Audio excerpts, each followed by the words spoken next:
ఉన్నప్పుడు కూడా అతను ఏం పని చేయనీయలేదు కదా. ఇప్పుడు నువ్వు అక్కడ ఆర్గనైజ్డ్ అటాక్ జరుగుతున్నప్పుడు ఇతను ఒక అద్భుతమైన ప్లాన్ చెప్పాడు. రండి మీకు మీ భూములు మీకు ఇస్తాను, మిగతా ఉన్న దాంట్లో సెక్రటేరియట్ నడుపుతాము అసెంబ్లీవి అని చెప్పాడు.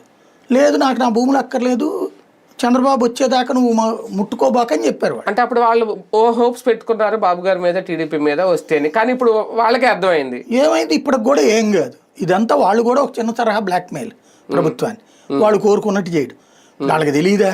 వాళ్ళల్లో మీరు గనక ఇవాళకి కూడా జగన్ వెళ్తే మళ్ళీ వీళ్ళలో ఒక్కటి రాడు, ఒక్కడు కూడా జగన్ దగ్గరికి రారు. రానప్పుడు ఏం చేయాలి అతను ఇల్లు అక్కడ? ఒకటి అమరావతి విషయంలో అంత దుబారా అవసరం లేదు అన్నది అతని స్టాండ్. 2 లక్షల కోట్ల రూపాయల దాకా ఖర్చు అవుద్ది ఎంత కాదన్నా సరే. ముందే 50,000 కోట్లకి టెండర్లు పిలిచారు, అప్పులు తీసుకుంటుంది 75,000 అప్పులు తీసుకుంటుంది 50,000 కోట్లు, టెండర్లు పిలిచింది 75,000-85,000 కోట్లు. అంతటితో అది ప్రాథమిక వసతుల వరకు అవుతాయి.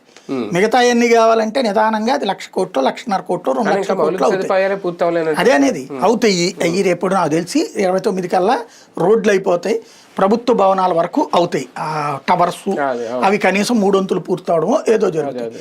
అది పెట్టుకునే చంద్రబాబు నాయుడు వెళ్తారు. ఇదిగో ఇట్లాగ మళ్ళీ ఆ గ్రాఫిక్ చూపించి ఈ గ్రాఫిక్ పూర్తి అవ్వాలంటే అంది. దాంట్లో ఇతను ఏం చెప్పినా ఆ ప్రాంతంలో నుంచి ఏం పాజిటివ్ రాదు.